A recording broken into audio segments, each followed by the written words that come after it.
Hey, everybody. Welcome into the first day of the rest of our lives. Matthew Coller here, Sam Ekstrom as well from Purple Insider, and joining us for this very special episode to break down the firings of Mike Zimmer and Rick Spielman is Pro Football Focus's Eric Eager. So I just want to start out with some thoughts, some broad thoughts, guys. I'll go first, and then Sam, and then Eric on the firing of Rick Spielman and Mike Zimmer, and then we can get really into the conversation. And thanks, everybody, for joining us. If you're watching us on the live stream for the first time, Purple Insider podcast is every day. Yesterday we're breaking down, Mike Zimmer slamming a receiver's accomplishments in his final press conference. And then today, here we are talking about his firing. So I think I want to begin by just saying that Mike Zimmer, over his years, set the bar high for the organization and then failed to reach it. He took the organization from a very difficult spot to having the number one defense and having an NFC championship appearance, and then never was able to recreate the magic of the 2017 season. And there's a lot of reasons for that, including quarterback play, including sometimes bad luck, sometimes not. And I think that overall, he will be looked at as having been a good coach for the Minnesota Vikings, but by the end of his tenure became more or less a parody. I mean, he was talking about 2 weeks ago, they need to run the ball in a game that they're down by 20 points. He's talking about, he doesn't care about records, but he played his starters in a game where he cared about his own win-loss record.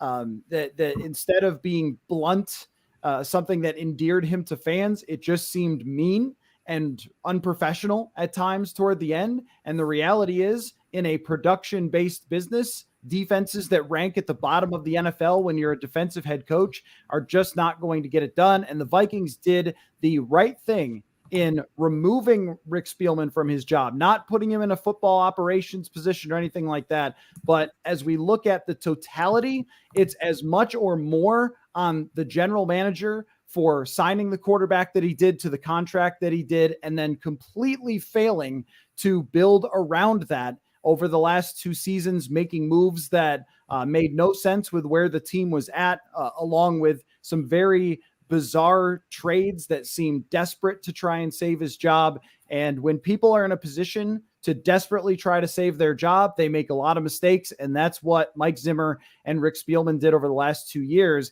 And this feels like a refresh button on the entire organization. It was very much time. And now I feel for Vikings fans that there is a weight that has been lifted off of the shoulders of Vikings fans of year after year of mediocrity with no path to get out of that mediocrity. And one of the reasons Erica is on today is because he picked 8-9 before the season to be the Vikings record. So that's my thoughts, Sam, is that I think it's a very, very exciting day for Vikings fans. And even though there was a lot of goodwill built up over the last 4 years, I feel that Rick Spielman and Mike Zimmer undid all of that. And there is a lot less nostalgia than there would have been because of the way that it just slowly sunk into mediocrity and stayed there for a really long period of time. And now Vikings fans have a lot to be excited about for the future, Sam. So your thoughts? Yeah, I think refresh button, the way you put it, is an apt way to put it, because it got stale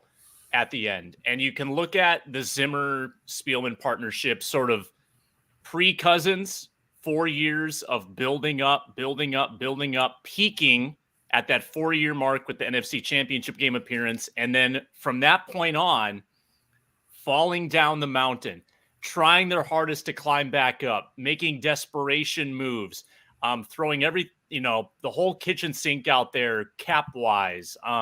Mike Zimmer getting surlier and surlier. Rick Spielman getting more desperate and more desperate. And the fall from the peak was not very pretty. And things got, a little bit tenuous here. You could sense that the end was near. Mike Zimmer, I think, even though he never admitted it, could sense that the end was near. And it just led to sort of an unsustainable, untenable situation. I always felt like Zimmer was one step from a breakthrough and one step from the edge of a cliff. He just sort of lived in that in-between where, they could never make it to the playoffs consecutive years. yet they never missed the playoffs consecutive years until the very end. It was a very up and down tenure, and 8 years is a really long run in the NFL. And I think you've overstayed your welcome when you look at your roster situation. You see what had been built, what had been given out salary wise. 2 consecutive losing seasons. Your side of the ball isn't, carrying its weight in the defense.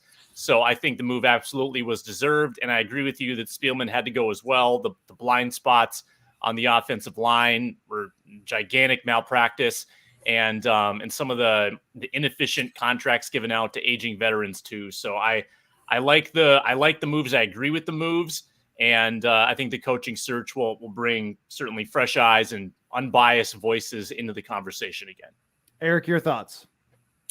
Yeah, this, it's when situations like this are hard to deal with, because like we always think about things as sort of like the finality of everything, right? Like it sounds bad, but this is the girlfriend you had in college and it was a fun time.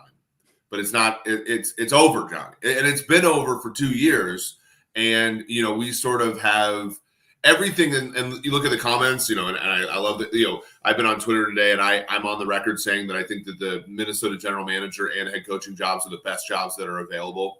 And I think that, there were a lot of people who are like, well, what about Cousins' contract? What about this? What about that? It's like, you don't need to win next year with Cousins. Like, this is the whole thing that you built. You put it yourself in a situation where you had to thread such a thin needle. You had to win this year with the quarterback you chose in this, like all that stuff had to happen. And it was just like a probabilistic, horrible gamble for the Vikings over the last 2-3 years. And now this new person gets to come in and look, they could play. And like, I don't know necessarily if we want to go through another Cousins season, but like they could play the Cousins contract out, $45 million. They don't have to win next year, right? If the Vikings fire head coach and GM after 1 year, they have bigger problems than we all thought, right? And like, I don't think anybody is pessimistic or whatever believes they're in that bad of shape, right? They're in a much better position now because they've loosened the shackles of, we decided to go all in 2018. And we've been trying to justify our existence for 4 straight years. And it was just not going to work. And now you take a step back, you look at like ownership group, you look across the league, you look at the Giants, for example, the Gettleman's, I think, out after today. That ownership group's a freaking mess. You look at Chicago, that ownership group is a freaking mess. Minnesota, this is just it's a reset, right? Exactly. You don't have to buy a new computer. You just have to turn it off and back on. And I think that, if you're a Vikings fan, it is comforting. This is not a disaster. This is not a joke. It just needed to stop. It needed to turn the page, right? And, I think a lot of folks were holding on to something that was never going to happen. And I think today is an admission that was true. Yeah, I think that the most frustrating thing for Vikings fans waking up today is that the last 2 years of their lives were spent knowing where this all was going and just waiting for it to get there. Now, I'm sure that, when it comes to the offseason, there's the draft and those things happen and you get excited and they're signing guys. And there's this chance that Zimmer can get all these veteran corners to all come together and play super well. And there's a chance that, maybe they unshackle Kirk Cousins or they block better with this new offensive line or whatever. There was always this, you could kind of try to talk yourself into it. But like if you're sticking with the comparison that you made, Eric, you're sort of trying to talk yourself into like, maybe she's wife material, but she isn't really. I mean, there's a lot of things in life that we do this with and sort of like, it'll only work if just X, Y, and Z. But last year, you picked them to go, I think 6-10, Eric, and they went 7-9. And then, of course, there's the meaningless game at the end. So someone like you who's not on the beat every day and is not watching it the same way as fans and trying to, get excited about the season, looking at it at just a black and white numbers perspective, you came up with, this team's probably not going to make the playoffs. And that's exactly what ended up happening. So when you can do that, they should have been able to do that as well. But it felt like when they extended Kirk Cousins, especially, there was this panic to, well, we extended him. We have to be right about the Kirk Cousins decision. And now we have to try to make all these moves to save ourselves. The Yannick Ngakoue signing, even, hey, how about Daniel Carlson? Good for you, kid. Daniel Carlson getting the Las Vegas Raiders into the playoffs last night, but even cutting him, like that showed us from week 2 of 2018, this team is not taking a long view. Everything that happens is just reactionary. And then there's a trade for a kicker. There's a trade for Chris Herndon with a 4th round draft pick. Everything was reactionary after 2019. And I think if the Wilfs were to go back and do it again, they would just stick with what they wanted to do then. They saw what was happening then. And the Vikings won a playoff game. And I think they second guessed themselves and said, oh, maybe what we saw wasn't right because Zimmer's game plan in that game was so good against Drew Brees, and Kirk Cousins, a game-winning drive. What a throw to Kyle Rudolph and all those things.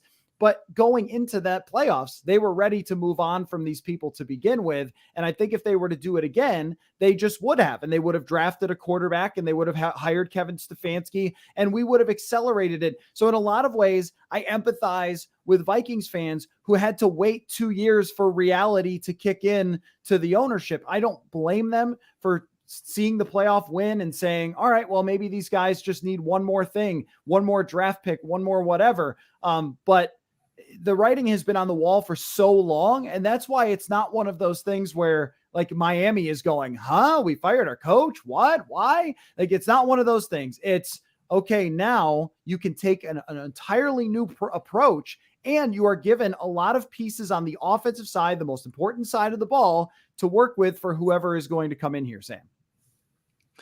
Well, it helps too. I think that, like, if you're ownership and you fire a coach like Flores before people thought it was time, then you lead people to second guess you. No one is second guessing this decision, right? Like, I mean, even though you can, I think there's a whole station of people who are second guessing this decision, but yeah, no reasonable person is second guessing this decision. Yeah, I don't get the sense that they're like, even, I mean, we get the cross section of people on Twitter, right? And it seems like almost everyone is supportive of this. I'm sure there's people that aren't, but I think that in general, this is viewed as a good decision. So the ownership has favor right now. I think people are going to trust what they do here, assuming that, they don't do something crazy. Now, it is an internal search, not a search firm deal. And this is the biggest decision they've ever had, the GM and the coach, and then the ripple effects of that will affect the roster. So this really is wholesale and probably means a quarterback change too. But you look at what is inherited roster-wise on offense, sans quarterback, excellent. Defense needs a facelift, but they were horrible anyway. Stadium's great. Practice facility's great. Fan base is strong. Ownership is stable.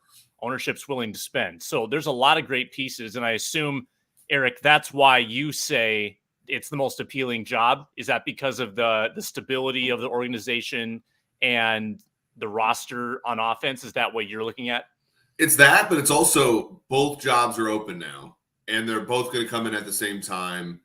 And so you're not going to get a lot of one of the, to me, like the biggest tragedy of the Zimmer era was he went from a fairly a surly dude, a kind of an asshole, but he went from a pretty likable guy to, and Matt, you talked about this on your show on, I listened to it on my drive home from the forecast, like 2 a.m. So I might have recollected this a little bit, but like he did so many things over the last 6 months that it's going to, sully my impression of his time in Minnesota. Like, look, like Les Frazier. I love Les Frazier. I don't think he's as good of a coach as Zimmer, but like none of us have a negative feeling towards Les Frazier as a guy. None of us have negative feelings towards him. He literally, I mean, he was a jerk to a reporter about his job status yesterday. He was a jerk to Justin Jefferson about a record. And that was just this week. He was a jerk about Kellen Mond last week. Like, all this stuff. And I think part of it was this consternation that came from this idea that the fate of Zimmer and Spielman were not completely correlated. Like, the Zimmer would complain about the depth on the defense during training camp. We don't hear much from Spielman, but I'm assuming he's he's pretty mad, and you talked about this on your show too, Matthew, that Amir Smith-Marsette's a draft pick that looks like a pretty decent player, and it goes all the way to week 18 until we see him actually have a role on the team. And I know in other organizations that's a attention as well. You get to start fresh and say, look, like, you two are hired together. This is a pair, and your fates are tied together. You are working together. And you look across the league, like the New York Giants. So, and as part of my role at PFF, I consult with agents, also, general managers, former general managers, coaches, and stuff like that. Like, when I'm like, hey, like, and again, this is just, these are the facts, but like in the Giants job, you have Joe Judge probably still staying on as head coach. And then you have the general manager there. You also have an ownership group that's not quite as strong as Minnesota. And so that general manager's coming in, and he's already got to like shoehorn himself to make that thing work in New York. In Chicago, Nagy's out. I don't know what Pace's role is going to be. He could have that like sort of role where he's, quote, promoted but not promoted, whatever. In Minnesota, it's clean. They're going to hire two people under ownership that gives a crap. They'll spend money in a stadium, as you said, Sam, that's a great stadium. And like, they're not – I think that the talent on this roster is overblown, but they're not that far away from a talent standpoint, especially if they're able to find a suitor for Cousins and they're able to find an offensive-minded either head coach or offensive coordinator. Because if you get – like a young quarterback with a pulse in there, and you look and say, oh, Jefferson, Thielen, possibly Cook, offensive line with two good tackles, and you maybe add a few pieces there. Like, those are where, like, you've seen guys like Jared Goff make a Super Bowl, Carson Wentz make a Super Bowl, and you have the freedom to do that now. And I think that is such an attractive place for somebody to go.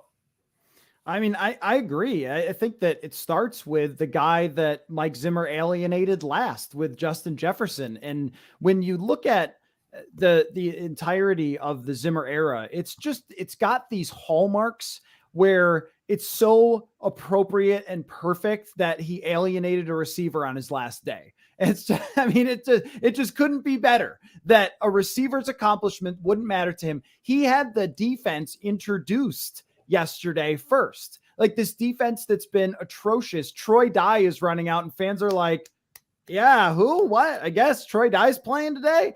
Like, instead of introducing Kirk Cousins, introducing Justin Jefferson, there were just these final middle fingers from Zimmer to show us, like, I never bought into Kirk Cousins. I never bought into these draft picks from Rick Spielman.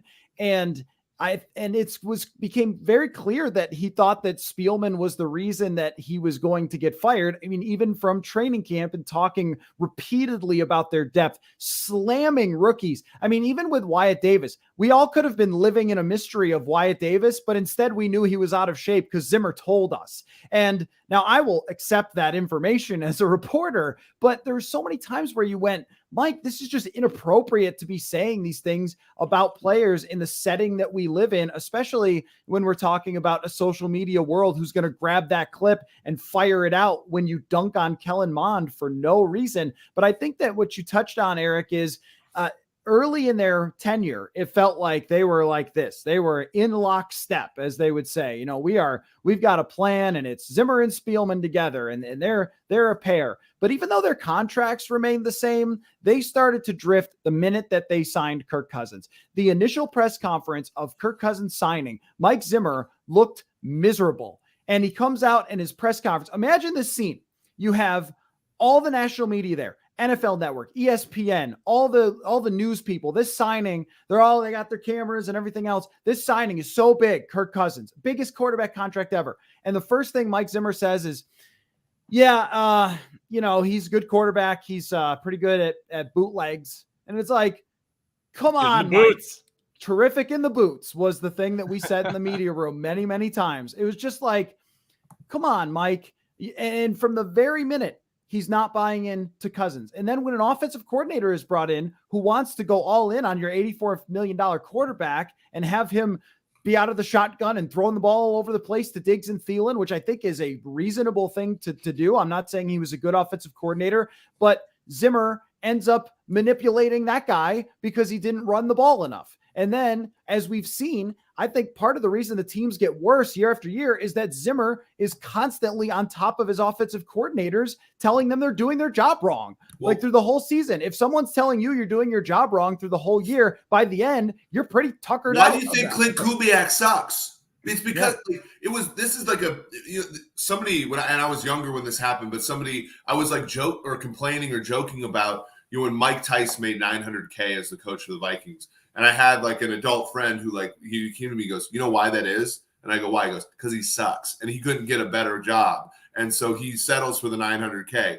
You know why Clint Kubiak's the offensive coordinator for the Vikings? Because no one wants to be the offensive coordinator for the Vikings. No one wants to get dunked on by Zimmer in press conference. It's not worth it. Plus, you have to play with Kirk, who's Kirk's going to throw you under the bus at the first chance too. And again, none of those things are, and this is the other thing that tilts me about Vikings Twitter. It's like, oh, well, Zimmer's the problem. It's like, no, this team has multiple problems. If this team had one problem, they'd be in the playoffs. If they had two problems, they'd be in the playoffs. But one of the problems systematically is that Mike Zimmer went from having Norv Turner as the offensive coordinator, in 2014, a very, I remember at the time thinking this is a credible hire. This puts credibility on the side where, previously Frazier had guys like Bill Musgrave and kind of bad offensive coordinator guys. And then you go into, this is Norv Turner. And Norv got run out of town 2.5 years into the whole thing. And then, you had Shermer, who's a former head coach, and he got out of here as fast as he could. And then Stefanski didn't even have that good of a year in 2019. He just did a lot better than people expected. And he jetted out of here. Right. And and it also talks, Gary retired. Gary chose to leave here and put his son in that position. And his son is the candidate for that job because no one wants to work with Zimmer at a certain point. So, again, I think Minnesota is going to be a plum job for some people. And I think it was sad that for, 2-3 years now, it was a kind of an island of misfit toys by their sort of own, their own designs, I guess. Didn't it seem like it was Zimmer and Spielman as well, to some extent, that they continued making decisions based on one event happening, assuming that results were always going to be the same? A young kicker was bad, then all kickers are going to be bad and unreliable. We're gonna get all these day 3 draft picks because we had a few hit one time. We're going to follow these draft philosophies because we had one really good draft. That didn't work. Zimmer having a bad experience with John DeFilippo. Oh, well, that means we can't have a pass-oriented offense around here. Just things like that sort of followed him around and got so stuck in his craw that he wasn't really able to sort of come off of that or adapt. And I know he thought of himself as a very adaptive defensive coach, which is a great irony because I think his defenses did evolve and he did bring in consultants to help him come up with blitzes. And he seemed open to feedback on that side of things. But then you hear about everything on the offensive side and he's not in the meetings and he's not meeting with his quarterback until this year. And the quarterback, we haven't talked enough about Mike Zimmer and Kirk Cousins could not agree on the day of the week this year. Even though they were meeting every week, to me, it seemed worse. I thought it got worse this year, even though they claim it was better. So you take their word versus what we saw, but they were so not on the same page. It was so evident. I thought Kirk looked checked out, more so in 2021 than 2020. Because in 2020, if you watch a lot of those games, Kirk was emotional. Kirk was had real fire to him. He was yelling at teammates when they weren't in the right position. And even though that was a bad team, I thought Kirk was the most invested he'd been. This year, I thought it was a complete disconnect from week one with the vaccination stuff all the way through. It just seems so unnatural. And then, the Clint stuff too didn't really, Clint wasn't the one to come in and galvanize everybody in a tough situation. The crazy thing is Kirk played probably his best football this year. And it shows you sort of how much the buy-in matters because I think Kirk probably secured another contract with somebody this year. And at the same time, Zimmer just hated his guts so much that it just wasn't going to work. and it's certainly not going to work in Minnesota. It's sort of interesting as to like sort of what they do with him coming in. I would hope that the Vikings don't hire a head coach who sort of thinks like he can fix any quarterback, like a Shanahan, McVay kind of guy. Like, I think if he was, sort of like McVay, for example, he kind of got lucky in LA where he shows up and Jared Goff's year 2 of a rookie deal is like, okay, I can do something with this guy, but the costs are so much lower. If the next guy that comes in is like, oh, I think Kirk's a great quarterback, I'm going to make him into X, Y, and Z. The problem is Kirk is not going to accept anything less than the market rate at the position, which we know they just can't win with him on that rate. So that's I think a big test as well. And it could be something like, I know when Gary Kubiak took over Houston, our friend Sage is the backup, but like they let David Carr play a year and kind of suck, and then like reset the batteries with Matt Schaub. It was a little bit of a different time because of the CBA, but they sort of they allowed the 1 year. And I do think that that's like the nice part about this, which is Kirk's up 1 year left. Worst case scenario, the next guy comes in and says, look, we can't find a suitor for Kirk. We don't want to extend him because we know that that's a bad idea. We can't cut him because that's not going to, the money's kind of crappy if you cut him. So let's just play through this season with him. Let's find out something. A la, you look at some of these teams, like the Colts, as bad as Carson Wentz is, they found out a lot about Michael Pittman, Mo Alley Cox, a bunch of players. Like, you can get information out of a team, even though the quarterback that you're playing is somebody you're trying to jettison in the following year.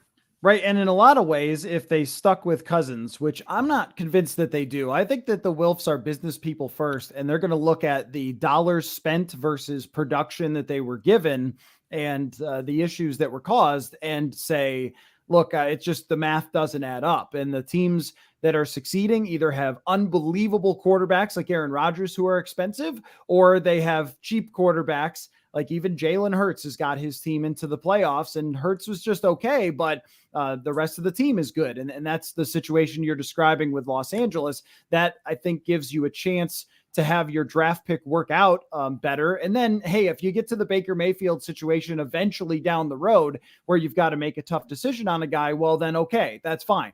The Rams just traded Jared Goff for somebody else, and that's what you could do.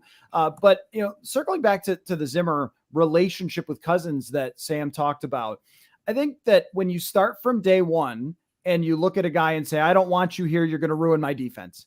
And then he did. I mean, he just did. The contract did. It took so much space away from them that they couldn't sign expensive defensive players. They couldn't keep defensive players. Linval Joseph is not what he used to be, but they had to just straight up cut him. And the same thing with Xavier Rhodes, who had a good year, not so much this year, but last year with Indianapolis, where you just have to straight up cut him. And then everyone goes, oh, well, they found those players the first time, they'll find them again. And it's harder to do that than you think. And Zimmer was so aware of this from day one. Even at the combine before they signed Kirk Cousins, he was saying, yeah, if you sign that guy to an expensive contract, we won't be able to keep our defense together. And so it was, like you said, Sam, he got fixated on certain things and could not let them go. And I think a big part of it was just resenting Kirk Cousins for ruining his defense. And after 2019, that was especially the case, where you're looking at it going, okay, you're going to start rookie corners and you think you're going to make the playoffs. But there's another part of this that has to be said about Cousins, is that if Cousins is Patrick Mahomes or Aaron Rodgers or one of the great quarterbacks in the league, everyone has their job right now still. I mean, that's the reality, is they made this bet, and the Zimmer relationship with him was always bad.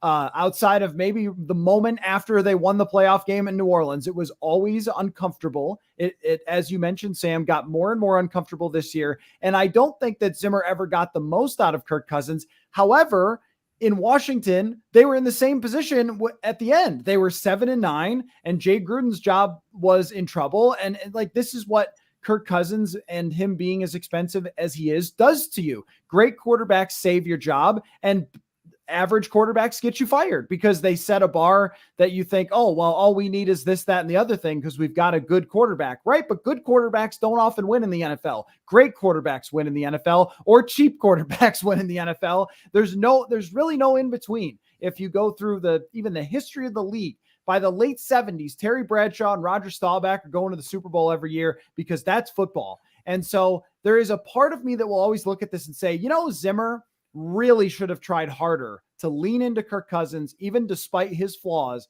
and been like, I'm going to support you, man, and we're going down with this ship forever, as opposed to pushing back. It wasn't the right approach.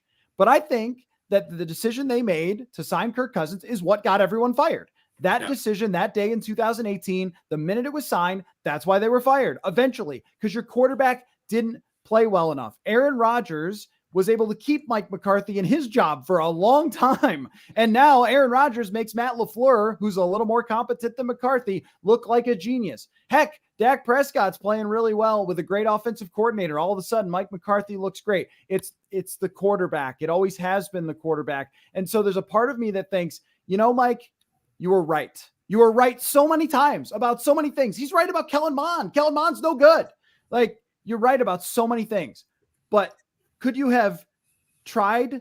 You know what I mean? Like it is like a relationship with, a friend or a partner or something, where it's like, just because she does that annoying thing when she laughs doesn't mean you need to like hate her for it. Like, maybe you could just find a way to not get so upset about it. And I think that that's in a lot of ways defining of Mike Zimmer, is that he just could not get over stuff. And in part, he could never get over that Cousins was signed to such a big contract. But I'm not sure, even if he did everything he could have possibly done for Cousins, that we're not still having this conversation today. Well, it's the gravity of football. And this is where the people that don't want to have this discussion, are just simply, they're behind. I mean, since 2011, with very, very rare exceptions, I don't even think there's if Stafford wins the Super Bowl this year, that might be the rare exception.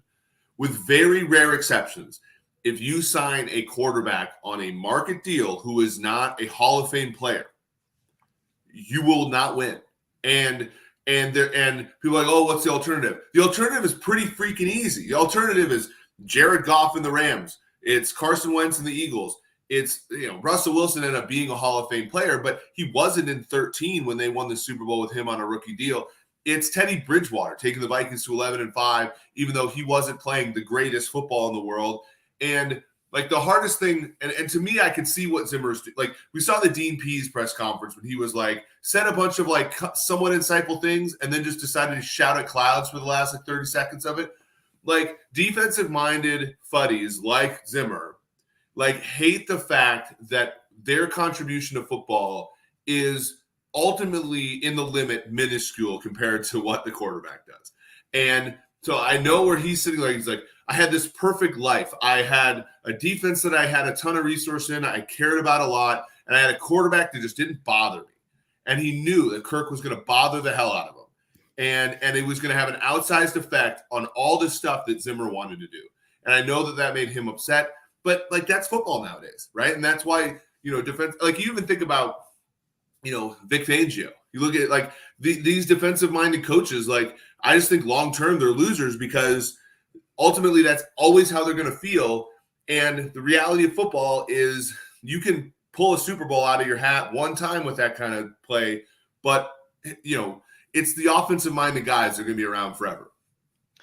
Yeah, I mean, the more I think it through, the more I think that if you're not trying as hard as you can to trade Cousins, you're going about it the wrong way. I just think that the appeal of having $35 extra million of cap space, probably a first round pick to add to the number 12, and the ability to get a bridge quarterback for cheap who can easily get you 7 or 8 wins like you had this year, that to me is the path. And if you hit on a Mac Jones or something and you win double-digit games, well, then you're golden, right? But get the ball rolling this year while you still have the offensive talent to surround that quarterback with. You don't need, other than I would say going after a good interior lineman, they don't need to add that much on offense to give this new quarterback all they need. And you've got 2 first-round picks in this scenario. So I think that's the path you go. I think that whenever you have the highly paid quarterback, and we've talked about this already the last 10 minutes, it creates these expectations that are unwieldy. They burden the organization, especially when the quarterback isn't capable of exceeding them.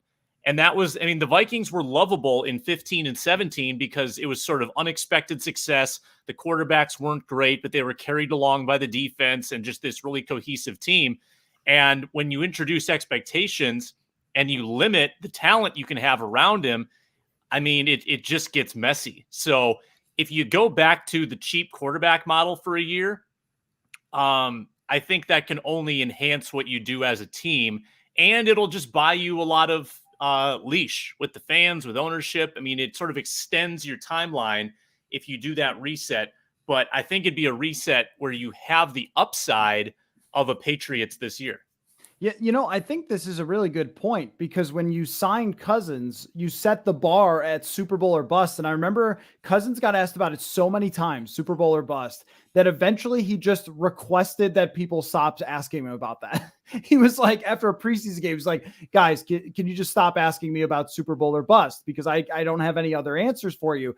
But that's what happens when you pay out the contract. And this was look at kind of the Ravens with the Joe Flacco thing. He gets hot in the playoffs. They win the Super Bowl in a super random kind of year that is rarely repeated. And then they're forced to just give him a gajillion dollars. And then the expectation is that he'll just do that again. He has one of the most. They made one playoffs right the rest of his tenure there. Right. And he's the same sort of ballpark as a Kirk Cousins, except for he was willing to, heave it up a little more often. Again, another great irony of the season is the first time Cousins just heaves it up to Jefferson. It's a 45-yard touchdown in a game that doesn't matter. Like, of course that would happen when there's nothing on the line. But, I think that's a big part of it is that the bar was set by signing Cousins, not because it was super reasonable to think that team would just repeat everything that happened in 2017. Rodgers got hurt in 2017. They had everyone stay healthy.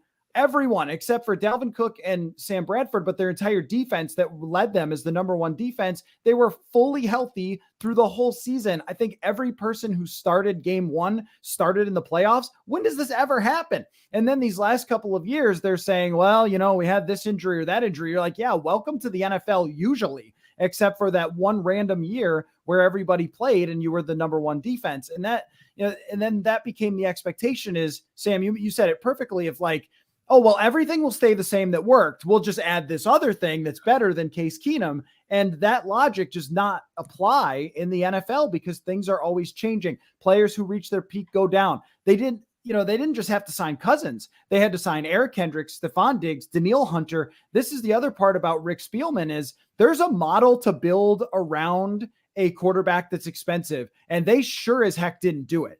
They did not do it the right way. That model does not say pay all of your players that no matter even if their value is overrated. Anthony Barr, I have great respect for Anthony Barr, but nobody can objectively look at that contract and say it's a good idea. And on the day that it happened, we all knew it wasn't a good idea.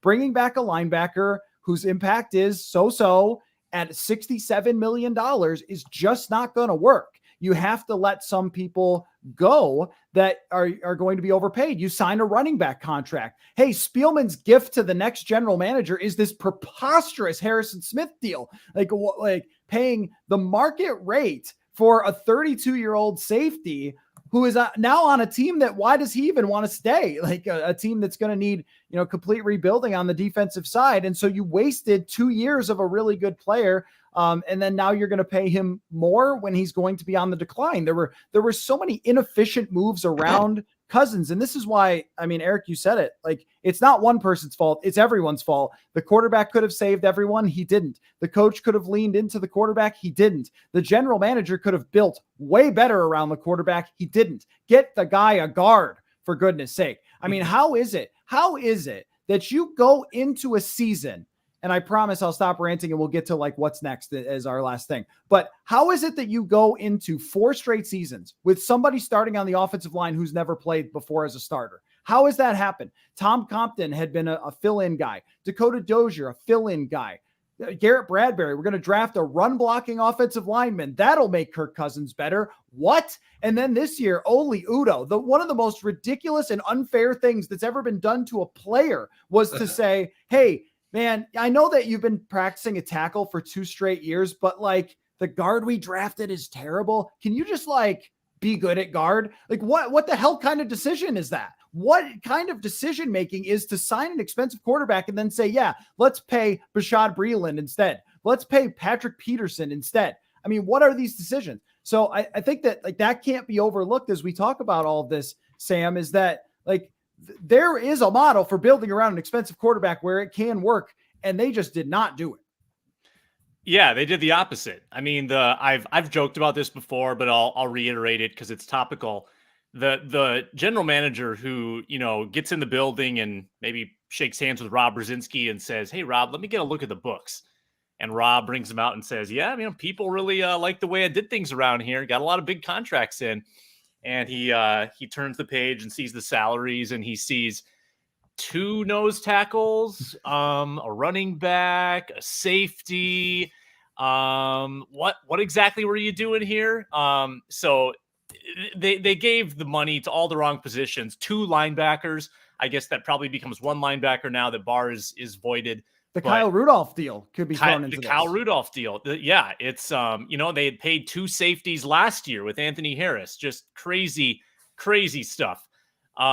So the next person that comes in, I assume, will have some kind of cap expertise and probably scratch their head at what was designed for them. And it's going to, like, this is the one con, is that when you do re-sign guys to 3 deals that are aging, the fans get attached, right? So the fans love these guys, and you're probably going to have to say goodbye to a couple of them prematurely, right? Like, you might not want to attach yourself to Harrison Smith forever. Even Adam Thielen might be a little vulnerable.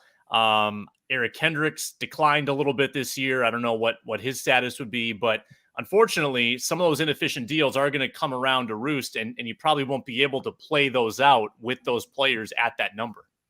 Well, and that's the thing. Like the other part is, yeah, so they're trophies, right? Like, hey, look, Harrison Smith's a Viking for life. Hey, hang a banner. That's a trophy we're going to get because we haven't won the NFC North in 5 years or whatever.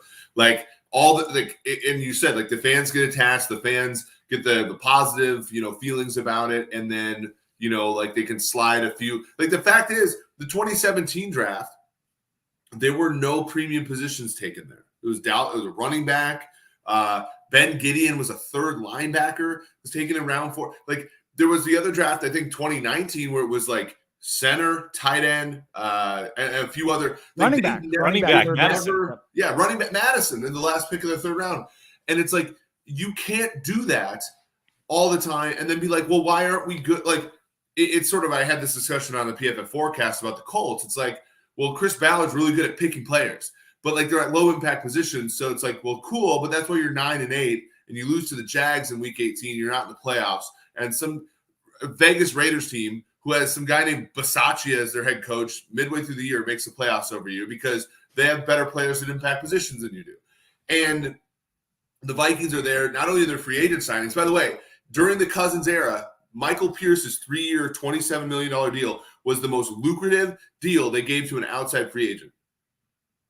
That's it. A nose tackle. That's it, right? You had the 1-year deal with Sheldon Richardson. You had the 1-year deal with Patrick Peterson. You had the 2-year deal with Tomlinson. Michael Pierce, 3 years, 27, is the top. Like, that's as much as spendy as they got under Cousins for outside free agents. That's bananas, right? That should drop the mic there for that. And again, it's just they haven't spent above a 3rd round pick on an edge, right? Like they just, this is sort of like backwards thinking, hey, and to your point, Sam, if this didn't work once, it's never going to work again. Danielle Hunter worked. So every other, like, Denarius Robinson that we draft is going to end up being this, like, high value edge. It's like, no, there's actually a blueprint for getting high value players at those important positions is to draft them high. And the Vikings just have sort of, like, pissed in the face of that entire sort of idea. And, now they are where they are.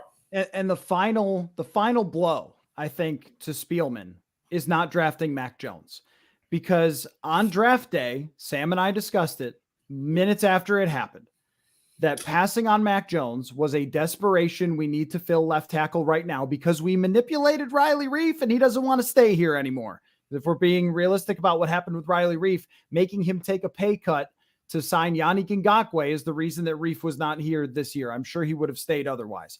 But so it was this desperation. We've got to win now. Let's draft this big beast who can fill in at left tackle. And then he gets hurt right away. And you've got to play Rashad Hill and you start 1-3.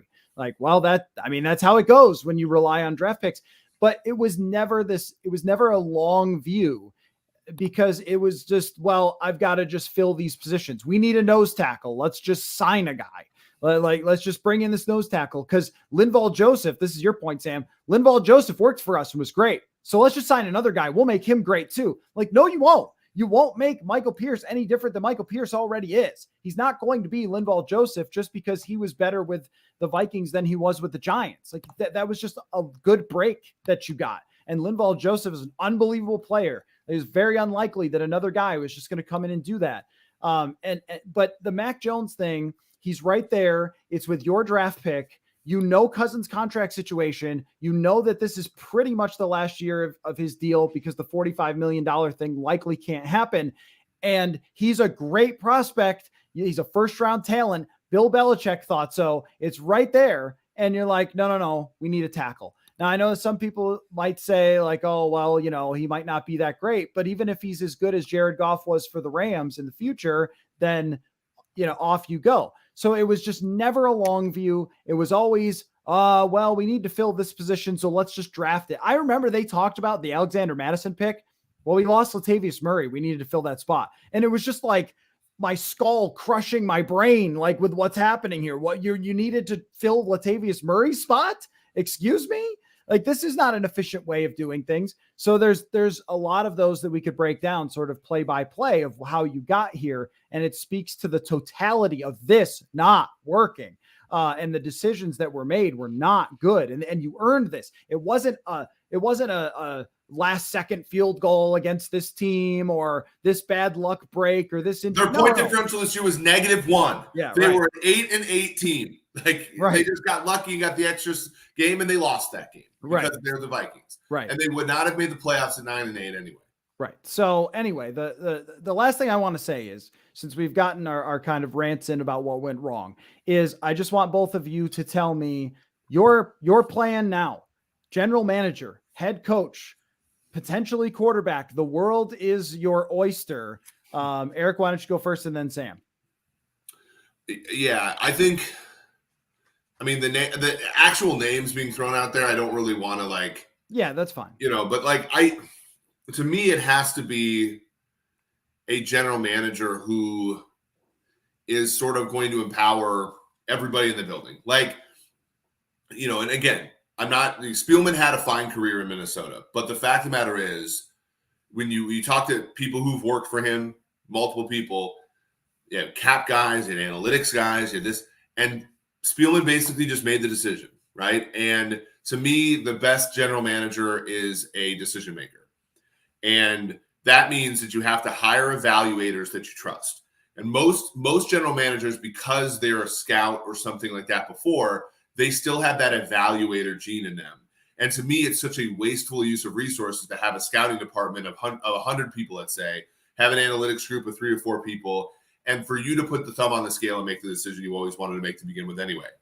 And so that's what I sort of want, like a forward-thinking person. Eric DeCosta is sort of like my, what I value in a GM, which is somebody who empowers evaluators and then becomes a decision maker. And I think the same thing's true about head coach. I think as a head coach, you have to have somebody who is telling you 4th down stuff on the sideline. You don't put your thumb on the scale for that. You have to have coordinators that you actually care about. And like Zimmer just literally did not care about the well-being of anybody on his staff. And that was, a problem thing. And you just have to have somebody who, I think, for this particular media market, and I'll say this, it's not just because you guys are my friends, but this media market does a pretty damn good job of covering this team. And this fan base for a small market is extremely engaged. And I think if you're a head coach and you're an asshole like Zimmer was the last year, you turn that off. And I think that there's, I know Lane Kiffin's name just literally came up. He would be great for this job, in my opinion, as far as learn from previous mistakes, but would also engage in this whole thing and make this thing fun. Because I think that the biggest issue with the Vikings last 2 years especially as somebody who grew up here, who would like the team to do okay, right? I'd like the team to do fine. It was just not fun watching them this year, knowing that this day was coming for 2 years. We just knew it, and it was not fun. To me, that's the biggest thing. Like, have two people who are on the same page, and don't be a jerk like Zimmer was at the end. I don't know. I mean, I got to break this news. Myron Mitchell signs a futures deal. Oh, wow. That's very exciting. Yeah, I thought I'd cut the tension there with a big break. So I don't know every assistant GM in the league. I got to do much more digging on that. But philosophically, I want someone who's analytically driven. I want someone who, is going to seek input. I mean, kind of all the things that you would want in a positive culture. And I don't know if the Vikings really had that the past couple of years.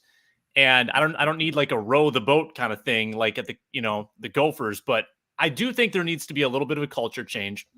And let me just point out too, as an aside, because I got to thinking about this, the Vikings were basically 1 year away from having probably a preferable candidate at all three of these positions, right? Like if the 2020 season happens 1 year earlier, Stefanski might be the head coach. If 2021 happens 1 year earlier, George Payton might be the GM. And if they take Mac Jones, or if Mac Jones had been available this coming year, they probably have Mac Jones. They have Jones, Stefanski, and Payton. And then I think you feel pretty good about your sort of triumvirate there.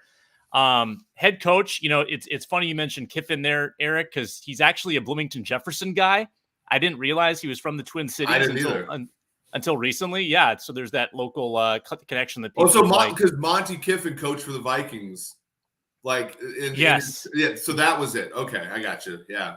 Yep, that's the connection. That was another assistant coach the Vikings didn't need, by the way. Dungy, Monty Kiffin, Tomlin, Billick. I'm on team Leftwich of the trendy candidates. I think Leftwich would be great, but I really don't know much about his ability to lead a whole football team or how to manage the clock. I mean, that's got to be part of it too, right? Like, I want this GM absolutely hammering this new coach on how to deal with an end of half, end of game situation, because nothing bothers me more. Matthew, we get so agitated every Sunday in the press box figuring out what they're trying to do with the clock winding down. It's so maddening. So that would be my take on it. But you don't like meddlesome owners, and you don't like overly meddlesome general managers either, right? I felt like Spielman was maybe a little bit of a micromanager. Zimmer was also kind of a micromanager of the people underneath him.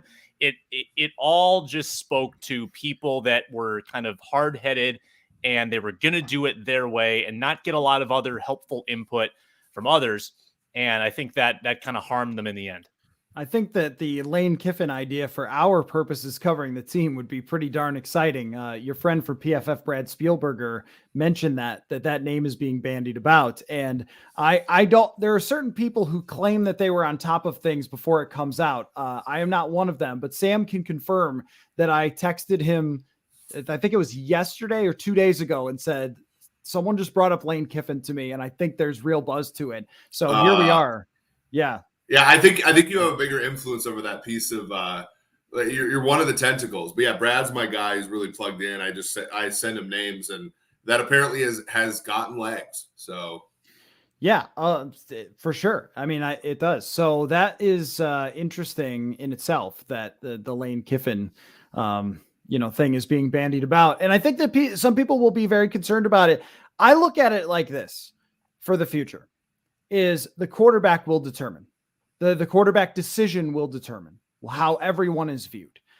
Because if they hire Lane Kiffin and everyone goes, oh, this joker from Ole Miss that somebody threw a golf ball at. Yeah, I mean, he'll win the press conferences. He'll be funny. He'll be good on Twitter and everything else. And whether he's got a job in 3 years after that or not is based on the quarterback. I don't think Cliff Kingsbury is particularly great at his job, but I think Kyler Murray is really good. Let that be a lesson to Vikings fans, right? You talk about we don't want to be the Jets. We don't, but all this stuff.